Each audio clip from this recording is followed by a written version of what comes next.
Putting into Toulon, the French hospital ship La Marseillaise returns to France 140 soldiers wounded during the recent Anglo-French action in the vicinity of the Suez Canal.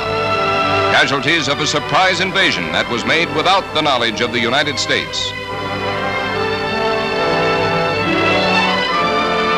240 civilians were also evacuated by the hospital ship, foreigners banished by the Egyptians in reprisal for the Anglo-French attack. They will be sent to their respective consulates as soon as possible.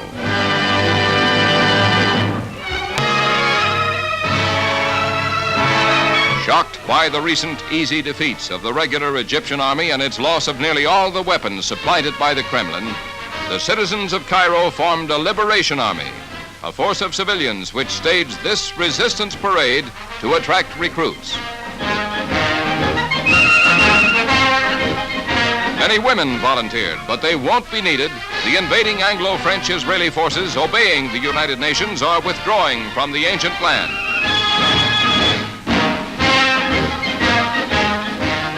Egypt wasn't off the critical list a day when Syria, another of the world's most ancient lands, became a trouble spot. With a case of jitters that set it training a great number of so-called volunteers to handle the arms it too was supplied by the Kremlin. Without rhyme or reason, Damascus, encouraged by Soviet propaganda, says it is going to be attacked by the West, and it doesn't want to suffer the fate of Egypt and lose all its new arms to ignorance in handling them.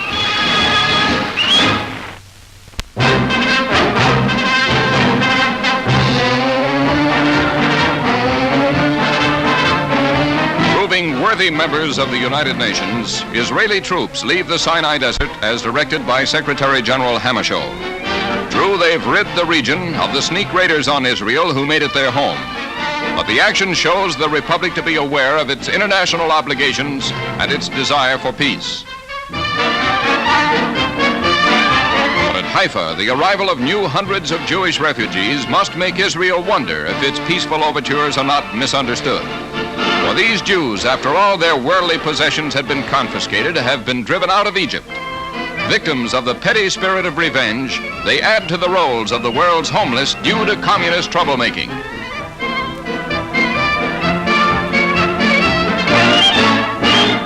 In comparative peace after many troubled months, Nicosia on the island of Cyprus feels the gasoline shortage caused by the Suez Canal crisis.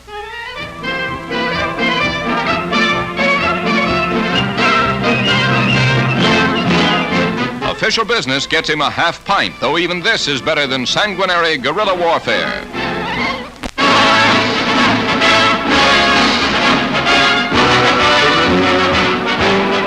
The first NATO Council meeting since the breach between the Allies over the Suez brings Secretary of State Dulles to Paris to try to end the discord caused by the Anglo-French action in Egypt.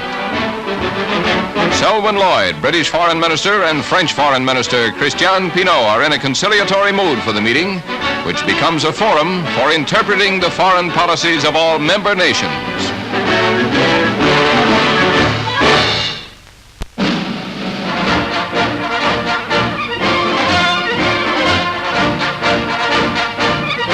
Descending from the plane that flew him home to England across the Atlantic, Prime Minister Sir Anthony Eden looks tanned and fit as he returns to London from his 3 weeks holiday in Jamaica.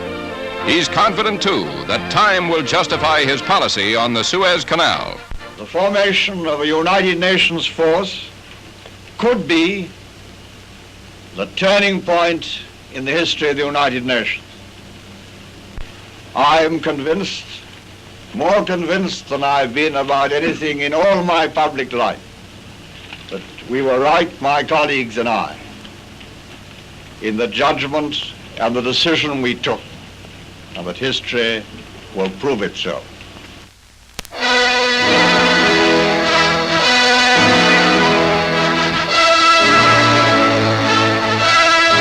Before returning to England in compliance with the United Nations request, British soldiers stage a house-to-house search in Port Said for an officer kidnapped by Egyptian fanatics. Every building of the Suez Canal city is systematically explored for the missing man, a 20-year-old officer of the West Yorkshire Regiment. A car used by the abductors was found covered with bloodstains as the British round up and question all Egyptian males over 15. some of whom were held.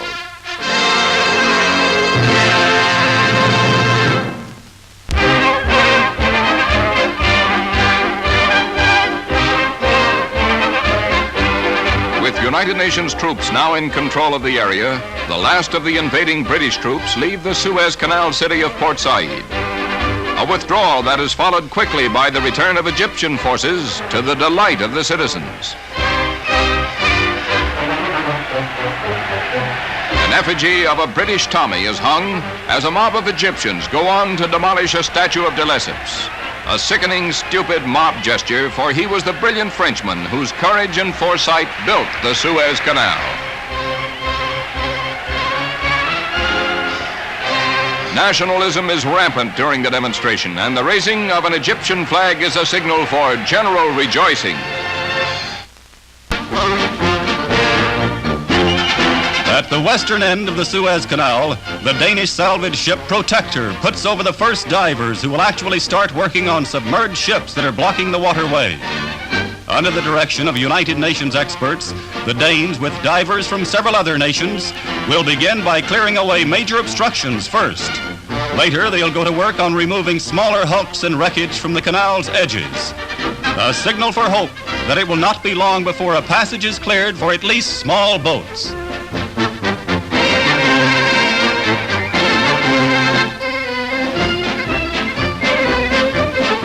At Port Said, the last batch of Egyptian prisoners of war captured during the Anglo-French invasion of the Suez Canal zone are being repatriated. These particular men were fortunate in falling into the hands of the considerate British Tommies. And now, all cleaned up and well-fed, they go back to Cairo, none the worse physically for their experience. Of course, they're a little chagrined at the ease with which they were captured.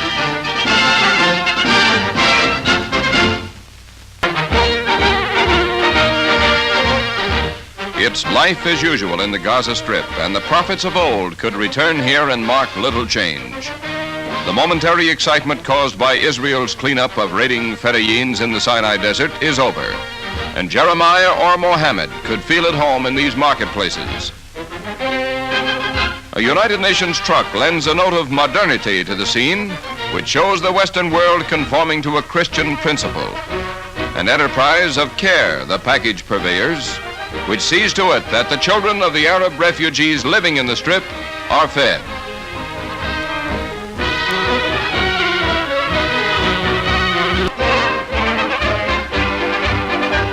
Striking his colors not in defeat, but to attest national responsibility, Israel's General Moshe Dayan withdraws his army from the Sinai Peninsula.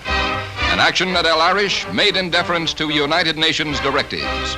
But it is over at Rafah in Israel that the little Mideast republic proves itself not only responsible, but generous. As under United Nations supervision, it returns 5,000 Egyptian prisoners of war for 4 Israeli soldiers who were captured during the Sinai invasion. The exchange was organized by the Red Cross, and it's carried out by Yugoslavian United Nations police forces using Yugoslav mobile units. A joint Red Cross United Nations triumph.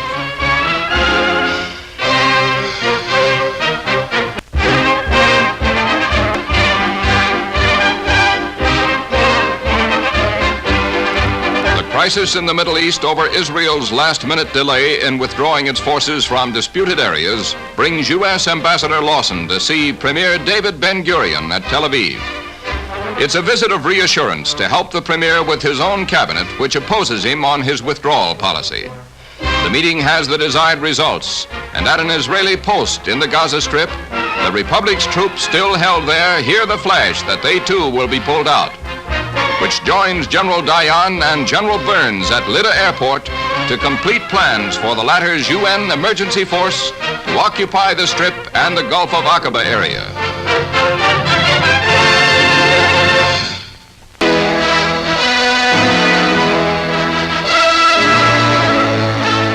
Protesting giving up the Gaza Strip and the Aqaba area, the populace of Jerusalem gives the police a hard time. But Premier Ben-Gurion's policy to heed the United Nations appeal to Israel prevails. A decision causing the evacuation of Sharm el-Sheikh, commanding the entrance to the Gulf of Aqaba, with the Republic's troops being returned to Eilat at the head of the Gulf.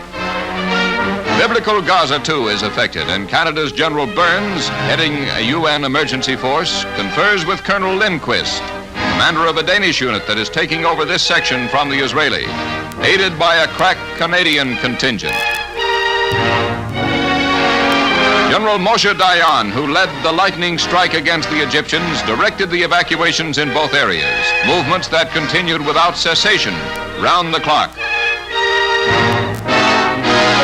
But communist provocateurs have been active in the city of Gaza, and spurred by these hate mongers, the natives shout obscenities at the UN force and later stone the men.